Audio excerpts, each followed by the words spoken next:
Hello, welcome to the GMS Magazine podcast. I have given up on consciously not starting every single episode of the podcast like that, so it will happen from time to time. So, welcome everybody. This is a podcast all about board games and role playing games, and above all, the people who make them. I am Paco Garcia, one of your hosts.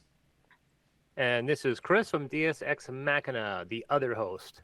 And before we started recording, just so you know, viewers, listeners, gorgeous humans out there, we're waiting for our guest. Hopefully, they will arrive soon. Hopefully, I hope they've not forgotten, and I hope above all that nothing's happened, and that's why they're not here yet. But meanwhile, Chris and I were talking about the most recent board game controversy going out there, and it is Stronghold Games using AI to create some of the artwork for More Terraforming Mars, the Kickstarter, which I have feelings about. I have to say, I must admit, I have feelings about. What's I want to know what is your take on this? Well, I've said in my numerous things that there's basically, I think, 3 or 4 degrees of outrage within AI. The first one is um, artificial intelligence is a generative tool that a lot of people don't understand that's going to have an impact on our society, and we have to learn how to find a way to regulate it. The next degree is going to be people are saying, I have no problem with generative AI in general, but I do have issues with the fact that they scrubbed other artists to train this without giving their permission. Then there are those people that say that regardless of the data set, generative AI to create artwork is intrinsically unethical. And then there's a group that doesn't like generative AI in any capacity and believes that any implementation of AI is wrong.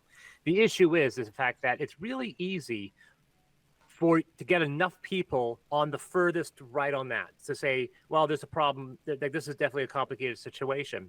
But as you satisfy more and more of people's issues, that group starts to shift to the left and it gets smaller and smaller. So if you say, we're using AI to cut out artists because we want to save money and we're rich, so we don't care, you're going to outrage a lot of people. If you say, we're using AI as I was saying, we allow our artists to implement AI in their own crafting purposes, but we don't use AI to circumvent that, then that reduces the audience. If you say we are saying that we may use artificial intelligence as in communication and internally, but we don't use it externally in every facet, or if we do use AI, they are simply place markers for paid artwork to occur later. Because when you start a Kickstarter campaign, you should start a Kickstarter campaign with the least money as possible, because that incurs less risk. And then you get to the end where we say we don't use any AI at all whatsoever, and so forth. Now, I don't know where Firaxis is sitting on this bandwagon, because I know people are saying AI and all the comments about AI, but what are they actually doing? Are they saying that we've paid artists to use AI? We are using AI, or we're saying the AI, these are AI images, these are place markers that are going to get replaced. Because I'm trying to see if there's any mention of it, and I don't see a mention on their main page about that. So how did we know that they're running AI, and how do we know what their policy is? That's the part I'm trying to figure out. Well, I'm so curious about that because I believe that according to Kickstarter's own rules, if you're using any kind of generative artwork in your projects, you must disclose it. Yeah. Otherwise, the whole thing, they could just cancel it. So if they're actually using AI and they haven't said that clearly enough in the project and they are found out, I reckon that the second time they launch the project is going to be very, very hard for them to get to that over $1.5 million US dollars. Yeah. So it's a huge risk. But it also comes with another problem, which I have been, hoping it would never happen, but knowing that it would. And is that what happens when people decide that what they're looking at looks too much like AI work, and thus it must be, and therefore the outrage goes against whatever that project is, when there isn't really an evidence about that. Because let's not forget that some human generated artwork out there can look very, very AI. So what are we meant to do about that? Which is weird too, because I'm saying here the Kickstarter has gathered 1.5 million from 13,000 backers at the time of this article I'm reading, but it only answers the demands of Kickstarter's consent and credit policy with a bit of a shrug. We were not involved in the development of any of the AI tools used in this project. We have ourselves neither provided works nor asked for consent for any works used to produce AI-generated content. It also mentions that it used Midjourney, Photor, and the Adobe suite of products. Midjourney, of course, is the one that everyone talks about. Oh, we have a guest. Yeah. So, like I said, as we trim off this little subject, it's interesting. It's very interesting. I understand why people are upset. I'm trying to understand what their justification is. Well, I cannot say I know, but let's welcome. And we have our guest, the guest that we didn't know was going to be able to make it because we didn't know if everything was going to fine, but it is, which is great. Charlie, welcome to the show, mate. How are you doing? I'm doing great. Thanks for having me. It's good. It's very good having you around, and your experience is actually going to help me to make sure that people know exactly in the future where the link for this video conference goes, because I thought it was going to be something quite clear. Evidently, it is not. So you obviously haven't met Chris. Now you have met his bald face. Hello. This is Chris, and these are my degus. Yes, they are indeed. So before we go into why you're here, Charlie, we were talking about something, Chris and I want to retake the conversation because I think it's a pretty cool conversation.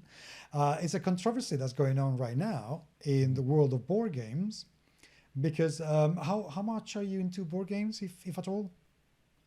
Board games, like occasionally kind of have like a board game night every kind of 2-3 weeks. Okay. But RPGs have generally been more my regular game night. But I definitely dabble in board games. Okay, so if I say the words terraforming Mars, do they ring a bell?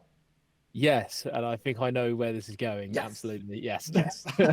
So they're going on to a Kickstarter right now, which has, at the time of recording this rather lush episode, they're still 68 hours to go, and they have gone over $1.5 million accrued, and they have unashamedly admitted that they are using AI generated work.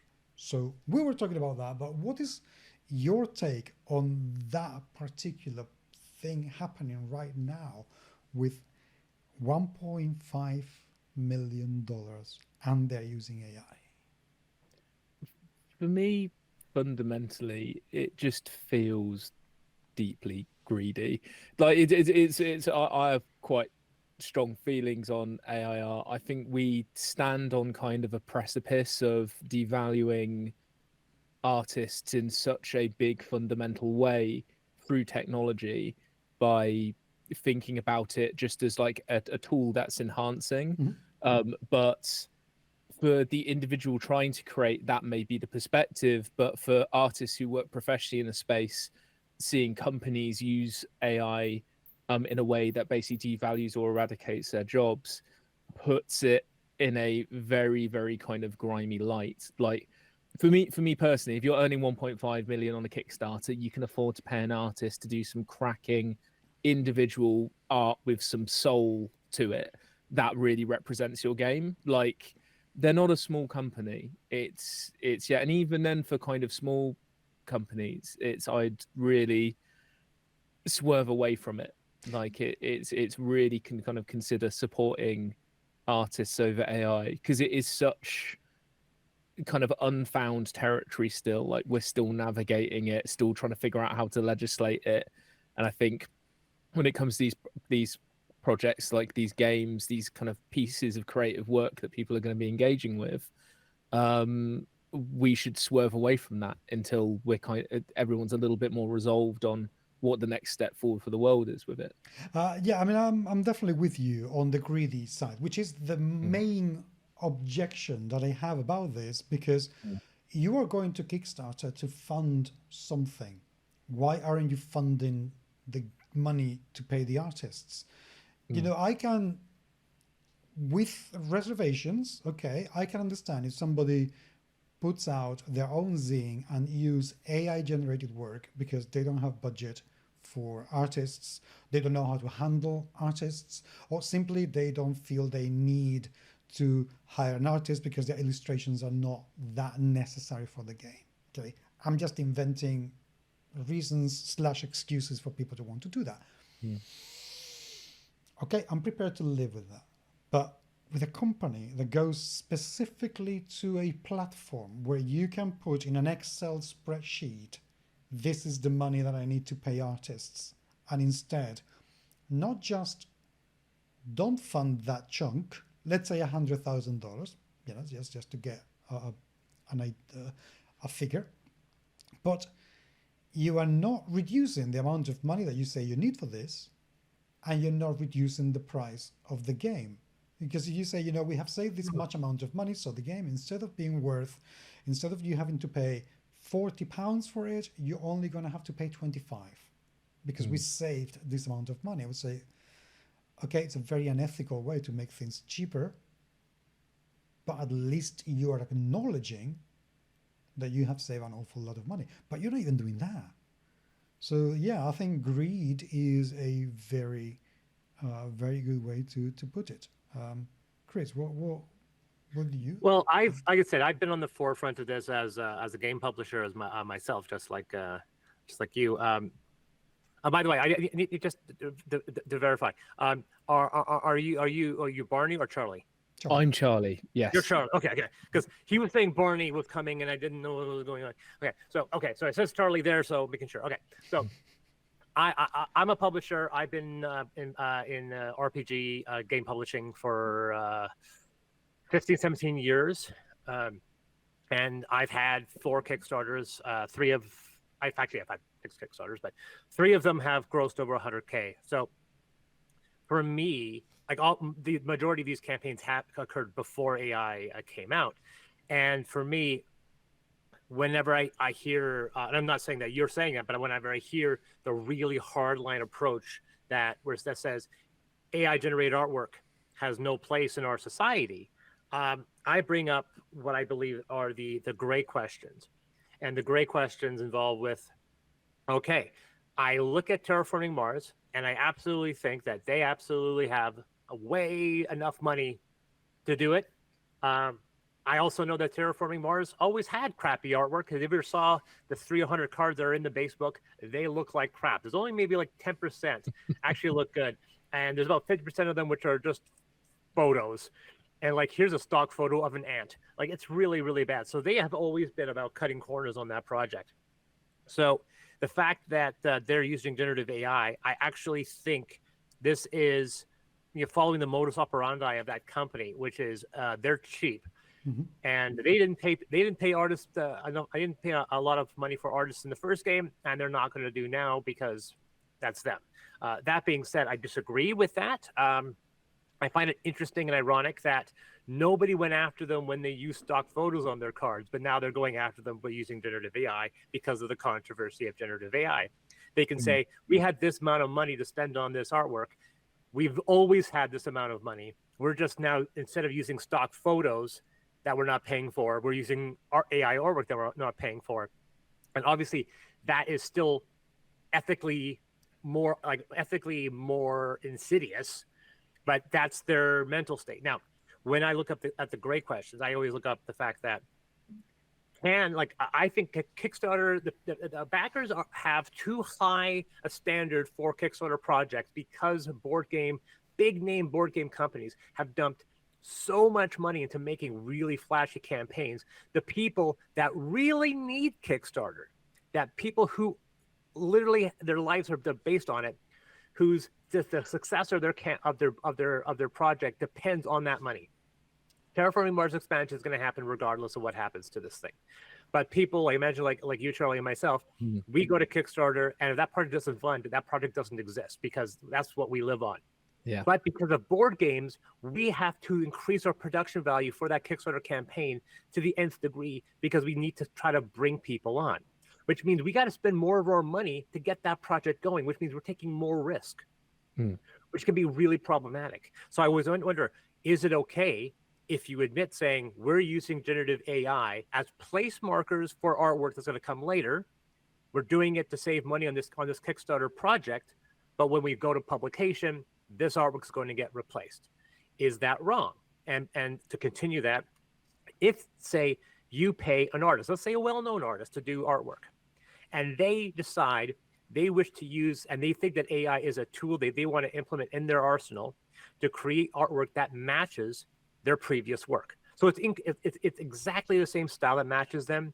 They could have trained it on their own artwork, but it's still using the generative system. Is that wrong for the artist to do that on the artist creative level? And then the last question I always ask is that, as someone, so Midjourney has about 35 million people off and on, 17 million subscribers. ChatGPT is the fastest growing app in history. It has hit 100 million paid users. It is insane. So much so that I know that almost every writer that I have spoken to has played with it in some capacity. Some for writing sections, some for just creating random ideas that they couldn't. I'm one that, because of my ADHD, I can't create something until I name it. So sometimes I'll stare at a page for like 5 minutes thinking of a name of something. But I can go to ChatGPT and say, just get me a random, let's say, a dwarf Nordic name, go. And then create that name. And then I can use that as the launching point to go into what I'm creating. I feel like a hypocrite if I say, we're not going to use AI. We absolutely will not use generative AI artwork, no work. And then I use ChatGPT on the side because it's the exact same baseline. We're using the exact same engine. So as a writer, I feel I'm a hypocrite if I say I have no problem with people using ChatGPT. Why in the world would I stop an artist that's established from using a generative AI art system in their arsenal? And this is what we posted on my company site a couple weeks ago. And I was surprised at the lack of outrage. I had 3 people, 2 of them on projects that had already finished and they didn't have AI. And specifically, only one person really went to town on me. Out of the 5,000 or 6,000 people that have supported me in the past, only one of them has actually made that statement. And it's one of those situations where I really wonder, and we were talking about the fact that there's 14,000 people backing Terraforming Mars. So obviously there's enough people that have no problem with it. So that's my question to you. Like, what do you think of these great questions? And is there room for AI art in some capacity in the future? I think ultimately they'll have to be in some way. AI is something that we can't avoid. It's not, we can't really go full Luddite on it, and just engine smash. Like, I think you bring up an interesting thing there where you talk about an artist training art on their own art set. Because I think it depends, as like if AI gets smarter, then it can train off of a smaller art set. Currently, it can't do that. And I can't do it very well, I would say. That's kind of part of the issue. And I think the big issue that's kind of coming up for people is being able to type in a specific artist name who doesn't have that permission for them to use it. It scrubs the internet, or images that are alike or have been made in a way that are kind of similar and kind of copying the style in order to kind of replicate someone else's style. I know that's something that's like a concern for us, like with Shiver, with like a very unique art style that we have, that it's something that we've kind of discussed quite a bit. The stock photo thing, I think, is quite an interesting point that you kind of made there, because stock photos for me, they kind of have like an understanding of like kind of stock photos kind of fall into me of like the area of like royalty free, as well, of like stuff that's kind of like fallen outside of copyright. I mean, like if you look at like some of the stuff that like Johan Nor's doing kind of in the art space for RPGs, where it's a lot of kind of collage stuff and pulling from those and manipulating those images, there is more of a clear defined legal line with where those images are coming from, who's paying for them, what the licensing is. The issue with AI is that no matter how many times it is said, there is going to be big mistrust of large companies, which already, as we've kind of seen with a lot of the kind of AI kind of art generators, are scrubbing parts of the internet for artwork that they shouldn't be scrubbing, basically. And unless someone is going to go into their back end and scrub through every single image and make sure that it's not there, and until we find a way to do that, it's kind of, I'm not massively comfortable with it. In terms of that, I think what you're saying in terms of like concepting in the future, if that element can be kind of ironed out as a way to kind of proof of concept and then kind of get funds to then replace that art, I genuinely think that's a very good idea, because I think it's AI does open up this economic barrier to entry that kind of a lot of people have. But I would kind of encourage anyone kind of like, I understand that kind of like visual marketing and stuff, and the board games really are, I think I really agree with you on that, are pushing the needle up so high when it comes to throwing extra art, minis, bits, gubbins, extra stuff, just so much stuff to kind of lure people into making a big purchase. It is radiating out into other areas of the game sphere, which then means we have to kind of raise the amount of stuff that kind of goes in, well, lest we risk not funding, which for small. Thankfully, role-playing games aren't as bad. We can get away with having a slightly less polished page, but as a board game, there is no room. You have to sink $10,000-$20,000 into your campaign. A role-playing game, something like you and me, we could get it launched with $500 or less, but it's frustrating. Like for me, like if I have an artist, for example, that has a large portfolio, he trains an AI, he sends a bunch of his images into a system, generate something, and then using his talent to take that idea and use it as a launching platform to create something that's original. Jim Burns, who's been an artist, has been around doing artwork before all of us here were born, has been playing with that exact same concept. And I've talked with other artists in the industry, ones that work in filmmaking, Andy Poon, John Gallagher, and they admit that no, this is a tool, and it's like a car. A car can kill, but a car is useful. At the end of the day, it's not a weapon. Corporations will use it as a weapon, and artists, we can determine what it is. We can take it for our own and use it to our advantage, but other people will use it for a disadvantage. Now, I think personally, I would never do what Terraforming Mars is doing, but I can see the avenues of that I've mentioned before. Maybe, I use AI art as a place marker. I did it with my last campaign. Would I stop my artists, which I've known for 20 some years, from employing AI in their tool arsenal, as long as their artwork that I see from them matches what they've done for the last 20 years? I don't really care how they get there.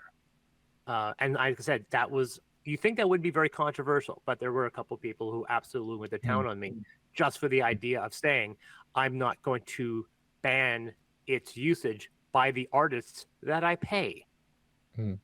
But some people think that's automatically bad.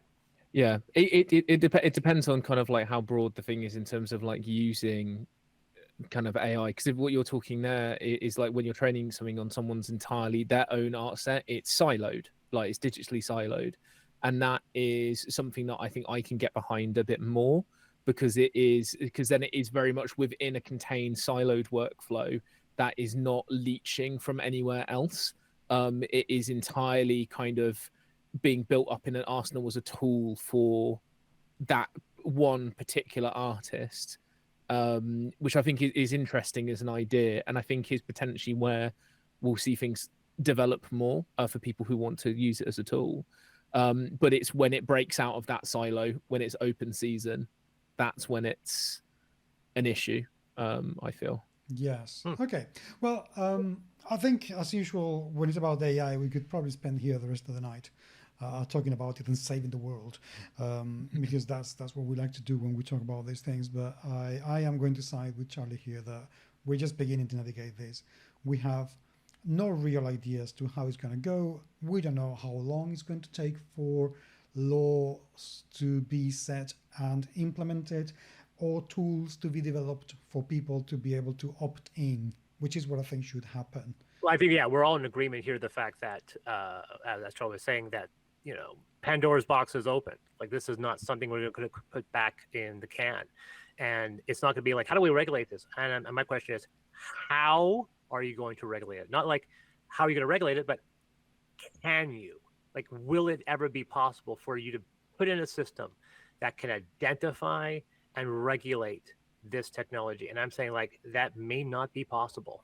Not entirely. And as somebody who works in cybersecurity, and my firm is trying to develop tools to identify AI attacks and AI content, I think that is going to always be a reactive thing, not a preemptive thing, because the only way to counteract an AI attack is when it happens, because you don't know how the AI is being developed. You don't know what's happening, in the cellars of intelligence agencies all over the world and criminal agencies all over the world. So we just cannot possibly know. So measures are always going to be reactive, barely ever are going to be preemptive. So yes, that's going to be very tough. But let's talk about games. Yes, in fact, let's talk about a game that, talking about proactively tells us not to play it. Yes. May I voice a very loud WTF? Yeah. Well, don't play this game. There is a little I love bit the of name, by the way. Oh, thank you. There is a little bit of reverse psychology, so don't play this game. Speaking of Pandora's box, it's very much that mentality. It is the thing that is inviting you, please don't open this, don't look at it, don't play it, because you know something bad lurks within. But we know what humans are like. They can't resist it. They can't resist peeking inside the box, and as soon as it's open, they're in. They're playing the game. In this case, whether they like it or not, because don't play this game as an idea very much borrows from, I mean, I'm sure you both have, but have you ever had like a chain letter or an email where it's like, if you don't send this to 10 people in 7 days, something terrible will happen. So it's very much playing off of that ethos, and someone always trying to break the chain of like, don't play this game, don't open this book. Otherwise, that curse, which you will ultimately have to play through, or your character will have to play through, will have to try and survive. Okay, so just to put people into some sort of perspective, because right now I bet there are going to be a very large number of confused listeners or viewers to this.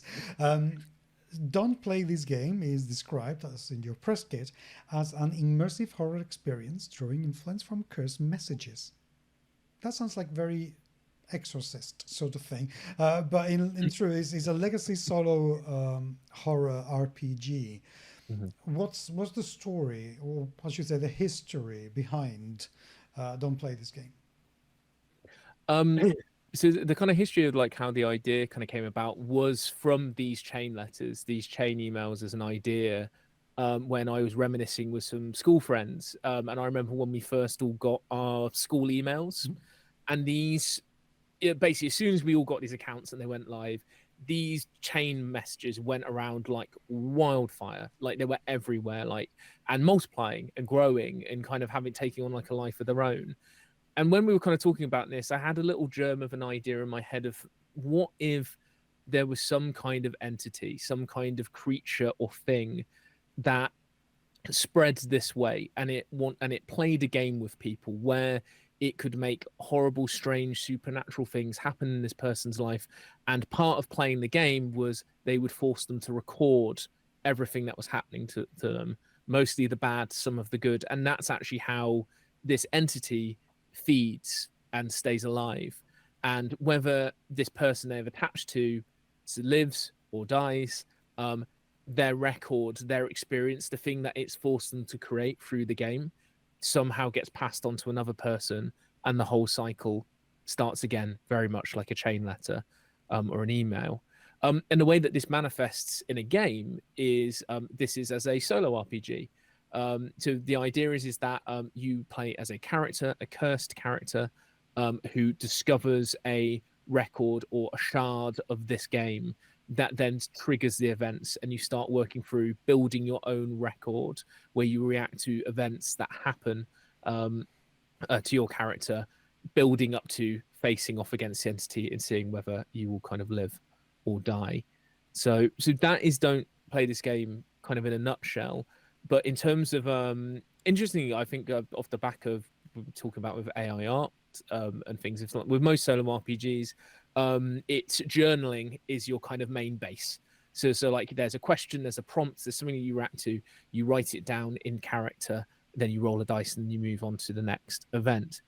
We don't play this game. We've taken a slightly different approach to kind of echo that found footage horror that it's really emulating, that me and my brother have got such a big love for.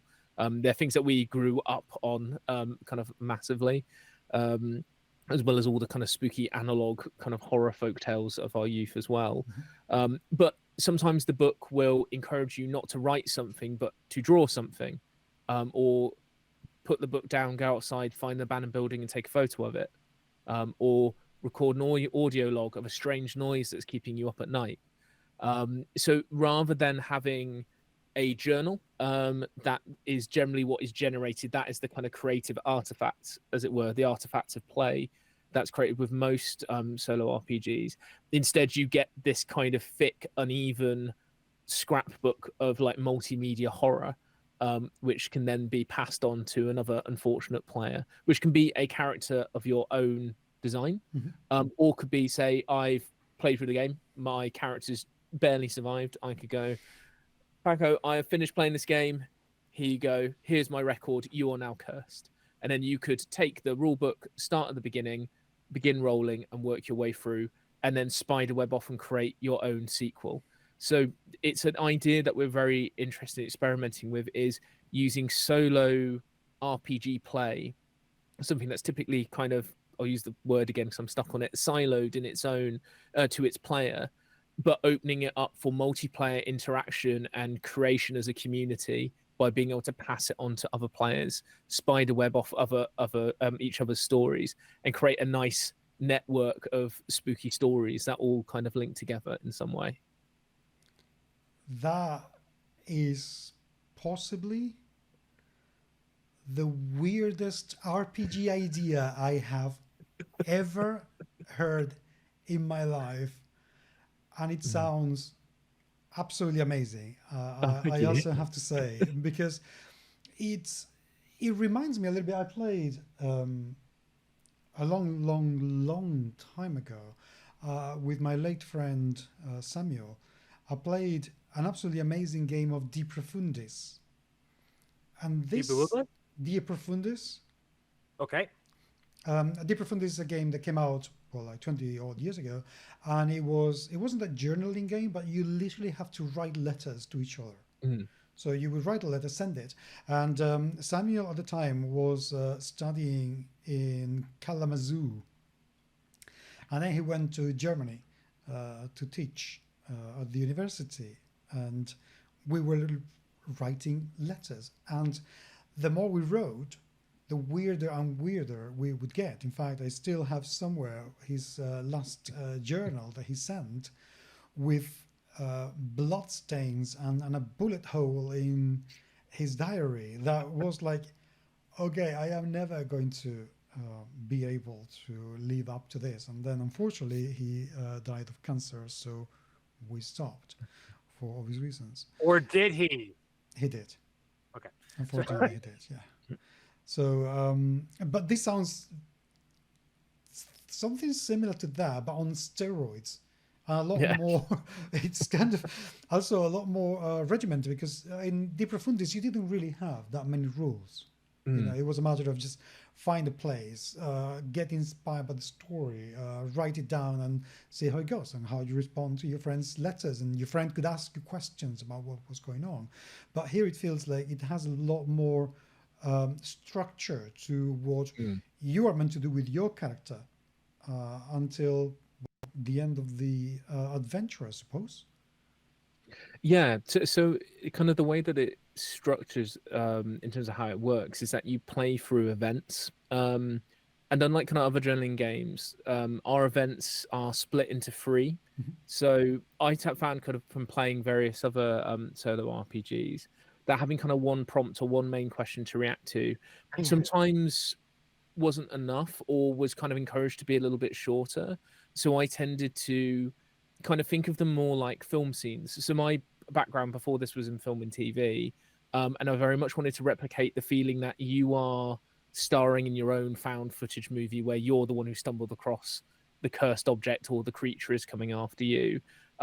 Ultimately, I think the thing I wasn't finding in solo RPGs I was playing, I wanted one that would kind of scare me absolutely shitless, basically. But which might be weird, I don't know. But like, I was really looking for that cathartic experience of horror, in a solo fashion, which I think was quite, and that's where this kind of came from.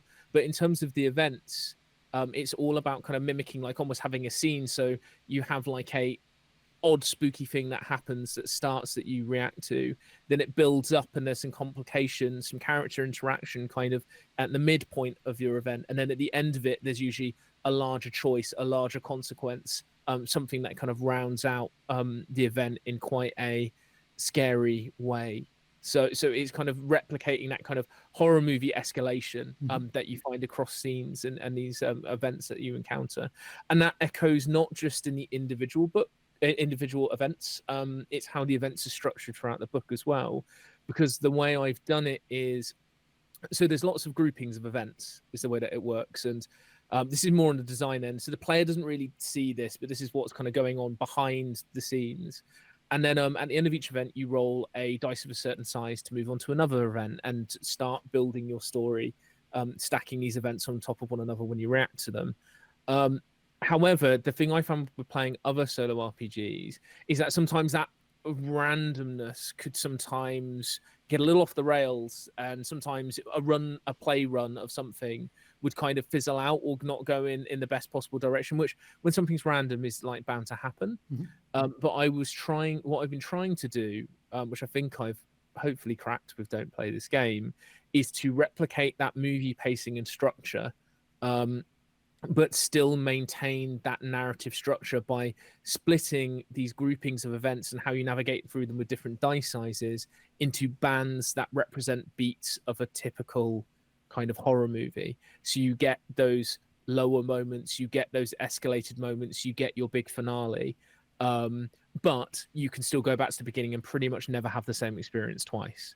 So that's the kind of thing of like trying to balance structure with randomness, which sounds mad, like when I say it out loud, but that's kind of the thing that Don't Play This Game is trying to straddle, is to give you that horror movie experience, that found footage movie experience in particular, but give you near infinite possibilities to go back, replay it, as well as pass that on to your friends, and they can have a completely different experience with it as well.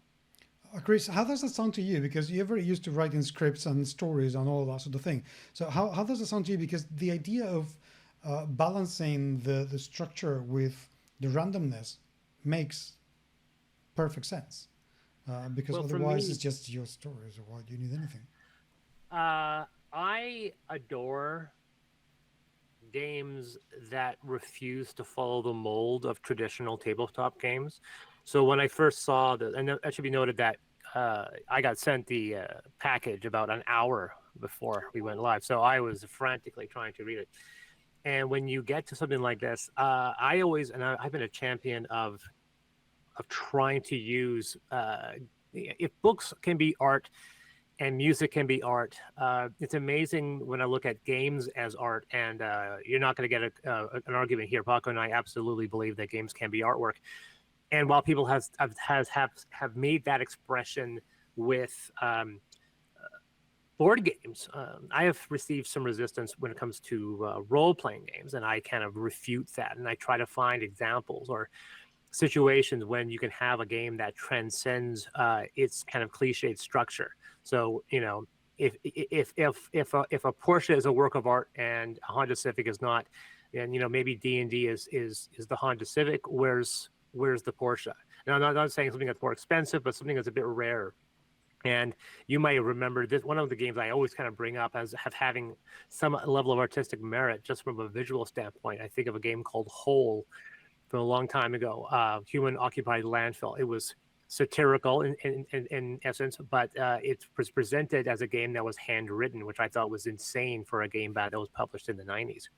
And looking at this, the first thing I thought right off the bat was that when you see something that's saying it is a solo game, that has the risk of being compared to something like that. That's a choose your own adventure, where everything has been scripted. You are just simply making choices along that line, because a lot of people have these assumptions that there's a game master and a player. And in a solo experience, something has to replace the game master, whether it be random dice or pre-scripted events that you basically select. Reading more about this, it almost doesn't seem that saying it's a solo adventure, even though technically that is what it is, might be a little bit off, because it almost seems like in some ways this is a book about creating a narrative exercise, a narrative experience, basically creating you the structure to create your own story. And I also see some elements that are almost reminiscent of not as an RPG, but as an ARPG, where which it's almost like it almost read that this was almost coming off as the first analog ARPG that I have seen, where someone has attempted to take. And the funny thing is that found footage is a massively successful element of ARG. Paco, you know what I'm saying when I say ARG? No. ARG means augmented reality. Oh, okay, now I know what it is. There are two versions of this term: alternate reality, augmented reality. Augmented reality is VR. Alternate reality, it's unfortunately it's when you have two acronyms. You have to be careful which ones you're using. Alternate reality is when you're taking a game and you're taking it into reality. Mm-hmm. A good example of this was the movie The Game with Michael Douglas, in a much more extreme version. Yep. The second term was called unfiction, and the idea basically that's kind of the new version of this. They're taking the alternate reality game and replacing it with the term unfiction. And that basically applies to any storytelling that's non-traditional. And we see found footage and YouTube shorts and interactive web pages as a way of creating these alternative storytelling. And so when I looked at this, this felt like it was a game that was creating the structure for you to kind of create your own alternative reality storytelling. What are your thoughts on that, Charlie? Exactly. I mean, so my general ethos as a game designer, I've kind of realized the thing that makes me tick is making things that encourage people to create more things. One of the things that I got a really kick out when we were doing Shiver is seeing what people do with the rule set and what horror movies come out of their head. And with this, it was very much taking my structural knowledge of screenwriting, as well as like a love for a very specific genre, a specific area of horror, and giving a tool set with that element of randomization there to kind of prompt and poke and tease these stories out of people, and kind of encourage them to record and make things. And I think like one of the really nice things about I'm going down the found footage kind of route of things. And we've talked to our play testers. I think with the alternate reality element thing that you're talking about there, someone described this as like Pokemon Go, but you're trying to go and catch the Blair Witch, which I think very much resonated with me with what we were trying to do, because it is something that it's not very passive in the sense of that you're sat down and you're writing. It's encouraging you to go out and interact with the world and see your world in an alternate way. It's not reality, but like going out and taking a photo of an abandoned building that's, you know, down the road from you and generating basically your own folklore about what that building means, like kind of what its history is fascinating to me. And I think it's another arm of this, of me kind of thinking back to kind of when I was younger and in my like early teens. There is a very much an element here of that going out with your friends and exploring the abandoned like railway tracks, or, you know, the story that you hear about the abandoned house on the hill that's, you know, has a witch in it, somebody died there. Like everyone's folklore is different, but nearly every town has an abandoned house, a path that you shouldn't walk down, a figure that is odd, strange, something that you don't necessarily understand. The granular level of like local folklore is so fascinating.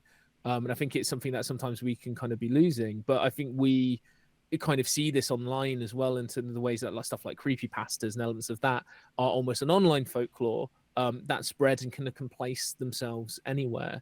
And that with this is like the structural tool set really kind of is echoing that of encouraging people to go out and almost create their own alternate reality through a character that they're role playing as and kind of writing as from their perspective, and start generating their own folklore, generating their own stories that they can interact with, and then pass on to someone else in a tradition of like, passing stories around the campfire, but rather than it being static and it just being that one remembered story, it's passing around the campfire and somebody adds another chapter on top of it, and it keeps going around and around and around and organically grows into something else. So it's almost like this is a horror version of Telephone. Yeah, no, I think that's a really, really good way of Telephone, or the game where you fold the paper and you draw the head of the monster, then you see the neck, then you see the body, the arms, the hands. It's very much of that element of you're growing something and you don't necessarily know where it's going to go. When you hand your section over, you don't necessarily know what you're going to expect from what you kind of receive, but you contribute to that and it continues to grow. Okay, I have one question that occupies me. When I play a game like recently, I've been playing Vicen. I can scare my friends. How in a solo game where I am the creator of the adventure or the situation of the whatever, how is that going to be horrific to me? How is the game going to actually scare me and make me feel fear and horror? So I think the main point here is that kind of solo immersion. I think in terms of kind of where the fear gets generated, of like the deeper the game can kind of spiral you into role play and playing as that character and seeing that alternate world through their eyes, the scarier things can become. And one of the ways that we did this is, as you'll kind of see in the demo, is we actually stack the safety tools right at the front, and that's the part that we write neutrally. Just to be very, very clear, this is a game. This is not a real experience. Like, building a check-in system, making sure that everyone's kind of okay. But after that, even the rule set from the very off is written from a narrative voice that is someone who has survived the game and is trying to help you. And then there you have the that dueling was narrative. really cool. Oh, thank you. It was one of the. Maybe a second before it was like, is this him talking? And I'm like, oh, never mind. We should, and I like that. It was again, that's breaking that mold, that stance, and I really appreciated that shift in narrative. I thought that was really unique. Thanks. Yeah, that was like one of the biggest challenges writing, I think, was finding what I call the dueling narrators, because you have that voice who is basically a character of me who's played through the game and survived, and I very much have created that character with notes, and that's how I know what that voice is. But then there is the entity that likes to interrupt and puts things in the book as well, and you get these dueling narratives, these dueling narrators, I should say, that are kind of talking to you throughout the book, explaining the rules. So from that point on, as you're learning the rules, you're learning how to play the game, but you're getting this story, this world, this sense, this tone that you've stumbled upon something that you shouldn't have done. And that was something I'd not seen before, and was kind of really wanting to kind of make it the point of that, like when you're reading the rules, it shouldn't be dry. Like it should be feeling like I need to read these because this is what's going to keep me alive. Because once you get to that point, that's a point of immersion that if you're that engaged at just learning the rule set, then the fear can kind of come quite naturally. Okay. There's this interest that I think a skill that really role-playing game writers have, where they have to kind of figure out, because in a script or a novel, sometimes novels do this, but not very many, where they have to find a way to break the fourth wall, because you realize the only way to explain something correctly is to kind of transpose themselves. And obviously, if you're telling a story in the first person, that gets away from that, because then you can have a narrator that can be emotive. When you have a third person, that narrator has to be very honestly neutral. This godlike voice can't actually have a personality. So when it's third person, it has to be very analytical. You can't say, well, this was dumb of this guy to do that, because that's the opinion of somebody, and the third person is nobody. And when you're doing a role-playing game, when you're talking about rules and talking about this is the character class of a barbarian, you have to be that third person. You have to be very analytical, very neutral. But at some point, if you have a campaign setting like Eberron or something like that, there's a point where you actually have to shift tones. And do you still add that third person neutral narrative? And wouldn't a story end up feeling dry if you're never trying to indulge in the emotions of people in that setting? And when I do it, and I do something similar, not to the extent of not the way you did it, but at Amethyst and in Affinity, if I'm writing something out and it's setting based, and I'm writing it as a third person, and I realize that the only way I can properly explain how this has an impact is to suddenly branch off and get into somebody's voice that's in the setting. So I create a persona and I write a completely first person account. Sometimes it's an excerpt from a book, sometimes it's a speech, sometimes it's just something somebody heard. And then I put that on a piece of paper, and then I tape that in the layout of the book. Affinity did this, where there's actually illustrations, and then I have these pieces of paper taped in the layout that cover up these illustrations, which have these other accounts from people. So whenever I want to, I do this in Amethyst, I do this in Affinity, where I need to dive into that other voice. I use a visual narrative piece of literally having these excerpts taped to or adhered or just floating within the book, that occasionally I get to shift into a voice that's not this third person narrative. So I always find that's really interesting, that there is this precedent of a role-playing book being able to shift from first to third person and do it seamlessly, because a role-playing game has to kind of know how to do that. And it's a very rare skill that I don't often see. Oh, thank you. Yeah, no, it's an interesting one that I think we talked about a lot, because the first draft of the demo was very much that analytical third person detached voice of, these are the rules, this is how it works, and it worked, and you could get to, you know, playing the game and everything was kind of like working fine. But as you kind of say, like kind of with what I would kind of call, because I do it in some of the case files and stuff that we do from Patreon for Shiver, kind of creating artifacts of the world that you're kind of placing in, like these kind of Rashomon, that's not how I remember it accounts, and pasting stuff in to kind of give different viewpoints and give different skew to kind of how that story can be seen, interpreted, and how it can be played. With this, it kind of presented a very interesting challenge, because those little shards, like when you're playing like your typical GM multi-group RPG, they're great little bits that you as a GM can extract and kind of use in a way to kind of talk to players, giving them as a handout in some way, and really turn it into an artifact of the game that you're playing. For a solo RPG, you don't really have that opportunity, because it's just you, and ultimately you're the one kind of creating. So that's why we kind of decided to make that thing of that, past the safety tools, the entire book needs to feel like an artifact of the alternate world that it's coming from. So I really hear you. Like I really get where you're coming from. But it was like this thing of like, rather than having to jump between the voices, we kind of put a line and said that's where that voice ends, and then from here it's just this is a thing that has fallen through a portal of hell into our world from that alternate world that people are going to be creating stories in. Yeah, I did the exact same thing in Affinity. Basically, the whole point is that the book is meant to be in the actual narrative. There's actually a novel that goes alongside it. There's a book that's the MacGuffin, and the role-playing game is that book.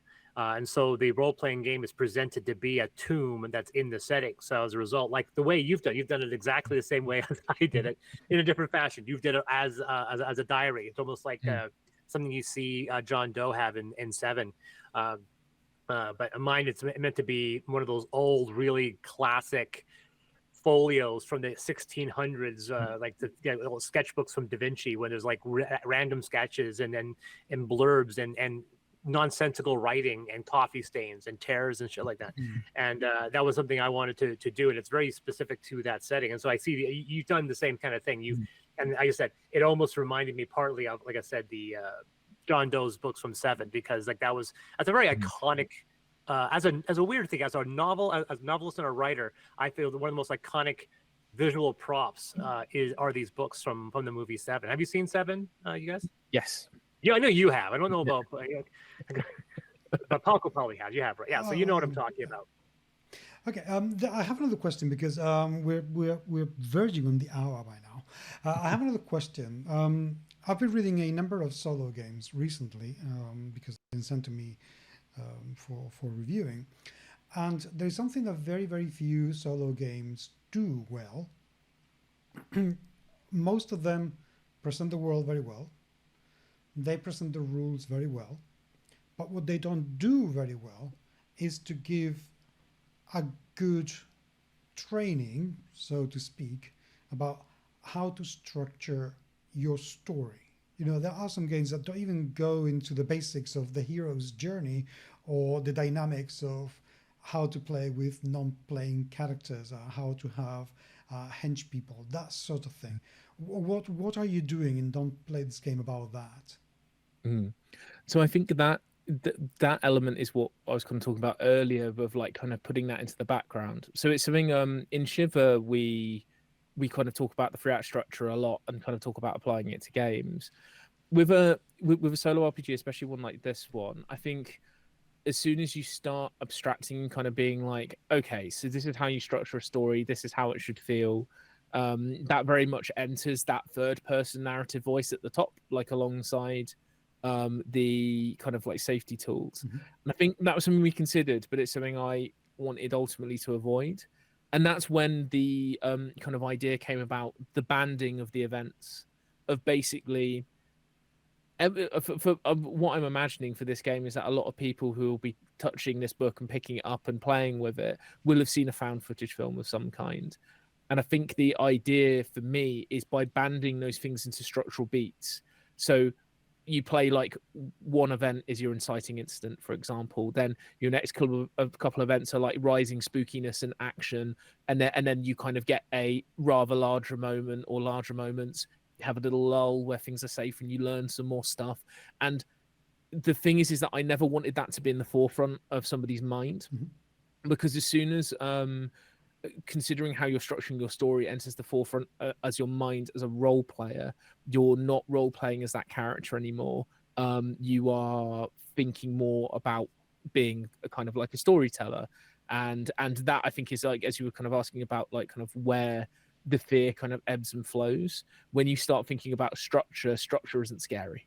So in terms of that, what I have tried to do is echo a lot of media that I think a lot of people will be playing this game will be familiar with, in certain ways, echoing the beats of it, basically doing all the heavy lifting on the maths in the background that the player doesn't need to see, so that they can organically experience that structure laid out in front of them in terms of the intensity and contents of the events in the order that they play out in front of them.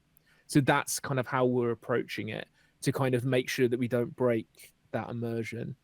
Okay, that makes sense to me.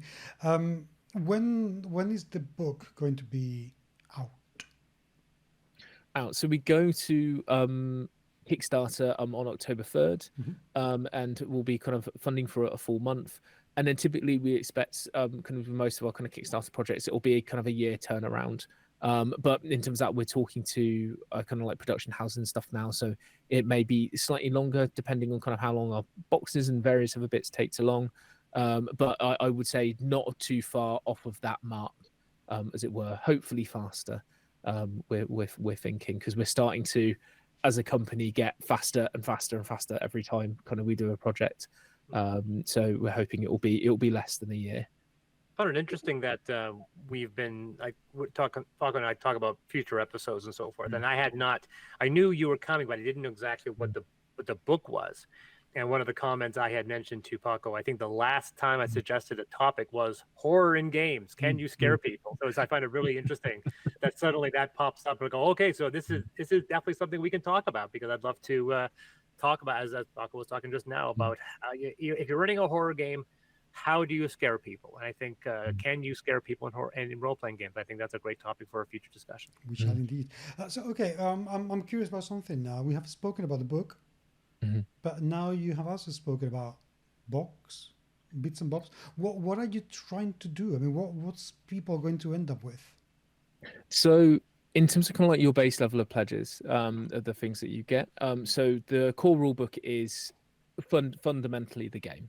So that's everything you need to play. As long as you've got like a pen and paper and a set of polyhedral dice, you're ready to go. It encourages you to, use the things you have around you. So if you've got pens to draw, great. If you've got a camera that has a phone on it, fantastic. If it's got a memo app and you can record audio, also great. But you can really bend and play around with kind of how you basically make your record. We have someone who on our Discord currently who's doing entirely audio logs, and recording them and taking photos that go along with them in like a slideshow. It's fascinating seeing the different levels of creativity and the mediums that people are choosing. But that's the kind of core element. So we will, and then Higher Pledges will be offering a custom notebook and a blood splattered dice set that belongs to a previous cursed individual that has kind of you inherit. And then the exciting element that's kind of added on top of this is what we're calling inheritance boxes. So these are boxes that have a different theme each. There are 3 in total. I can reveal one, so I'll have to talk about it. So one of them, for example, is called the Toy Box, which is all about, and what you do is you get a extra booklet that has a series of prompts that you can play kind of individually or work it kind of into the main game. As well, and kind of use it in conjunction like an expansion that has a theme of like kind of creepy toys, like kind of disused toy factories and toy shops, like an abandoned Toys R Us, like that kind of feeling to it. So you get that booklet, but also inside this box you get a series of artifacts which are going to be created by us. So including this is I have a terrifying box of dolls' heads kicking about in my house, which are going to be hand distressed, set on fire, made to look as creepy as possible by me. So we're really leaning into we want people to like handcraft and make their records and really interact with stuff, and we want to give these unique handcrafted artifacts as well as various other little kind of bits of like kind of paper like handouts you'd get in like a high quality RPG kind of set, like along with an adventure, that you can take photos with, take recordings of, like you can spin the little music box and see what song it plays and see if that has narrative resonance for you. So it's kind of, rather than having to like go out and grab a bunch of artifacts that you can use to build in your record, you then have a very themed record with a themed set of artifacts that then you can then use and kind of give you a very unique play experience within that box, which is again extremely replayable. And we have 3 of those as themed boxes, and then on our higher tiers we have custom boxes, and we also have the option for send us a picture and we will work you in as a cursed image piece of art in the game, where I will take your image and I will turn it into something terrifying, and put that in the book as well. We also have, if we fund within the first 48 hours, everyone will receive what we're calling a digital inheritance box. When I say a digital inheritance box, what it's probably going to be is a zipped folder that is labeled cursed, and inside that will be scraps of video, audio clues, links to images, all kind of small digital items that again will be handcrafted by us, to react to and link into a set of events as well that you can play through, that have a more digital analog-y like kind of analog fuzz theme to them going through. So yeah, so that's what's going to be on offer on the Kickstarter. That sounds really exciting. The funding goal is 10,000 for us to fund, and then beyond that we have various stretch goals. The main stretch goals that I can kind of announce now is that we'll be reaching out to different artists in like the analog horror space, and commissioning more art from them to go in and also become artifacts and stuff as well. One thing that we announced relatively recently is that Trevor Henderson has come on to join the project. He's the creator of Siren Head and various other analog horror ghoulies and nasties on the internet, and he's going to be doing some art with us as well. And we've got a few other artists as well lined up for our stretch goals for kind of broadening, what these cursed artifacts and creatures and entities can be. That sounds really, really, really exciting. I'm quite convinced that this is going to do very well. If anything, because it's so original, it's Thank you. really is unique. Yeah. And just by hearing you talk about it, I'm getting really excited about the whole experience. So I reckon that this should be doing very, very well. And if you're asking for 10,000, I would be very surprised if you got less under 65. Are we doing this again? Yep. Yes. Are we doing this Yeah, again? yeah, we are. Every time we have somebody comes on, we make guesses. And I should be noted that the last time we did this, Yeah. Paco was way off, and mine was more accurate. It's British. Is it pounds, euros, or US? Pounds. Okay, 10. So that's about 100,000 Canadian, I think. I like how the fact that everyone took it seriously for a second. It probably is that bad. So yeah, my guess. Let's see here. Oof. You said 65. Paco, is that your guess? 65. Yep. I'm gonna be a little bit more. I like going under, so when it goes over, I feel better. I'm gonna say 50. Okay. 50,000 British pounds. Remind me, how much was I off last time? You were off by $500,000. That's nothing.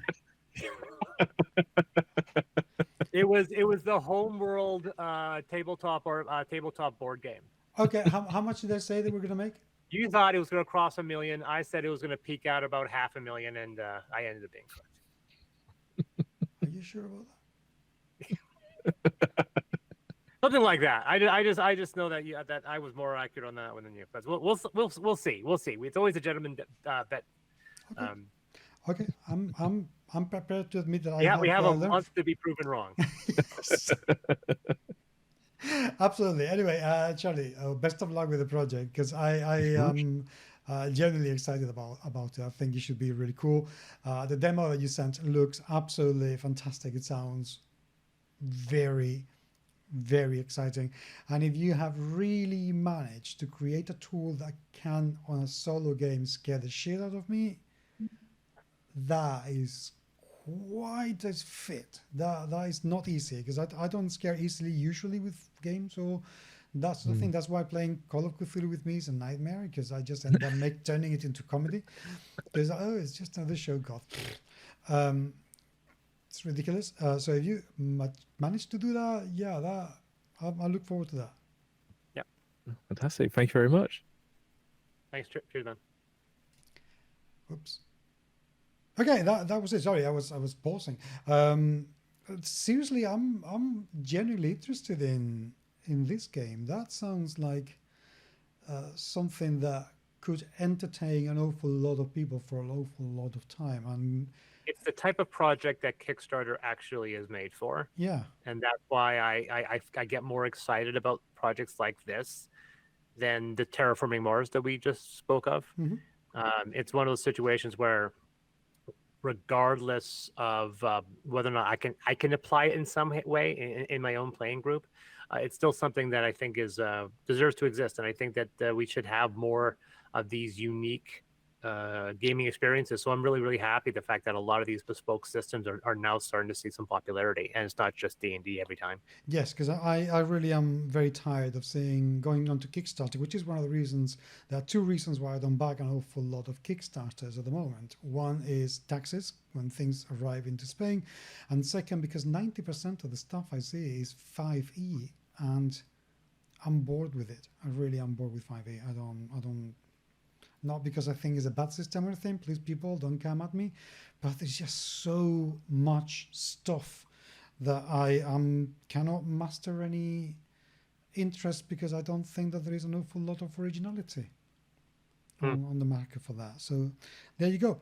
So anyway, I would love to hear what you listeners, viewers have to say on this game. I hope that at least you will give it a chance and take a look at the campaign. That would be really good, because I think that Charlie and Barney deserve it very, very much. And send us your comments on email, podcast@gmsmagazine.com. And actually next week is the last week we record before I am in Germany.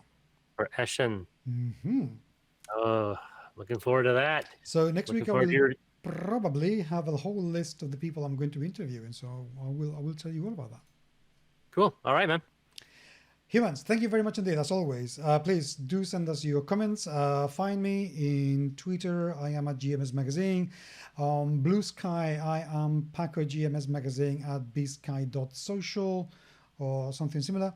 And I am GMS Magazine on Facebook. And this is Chris from DSX Machina. You can find me at DSX Machina on all social media platforms that I am on. Which is most of them, let's face it, because Most of them, I'm not on Blue Sky yet, and I'm on X, but I barely ever go. I think go on there maybe once every 2 weeks by this point. It's not X, it's Twitter, and it will always be Twitter. Goodbye. Until he throws up a paywall, which says it will be nothing. Yeah, but meanwhile it's Twitter.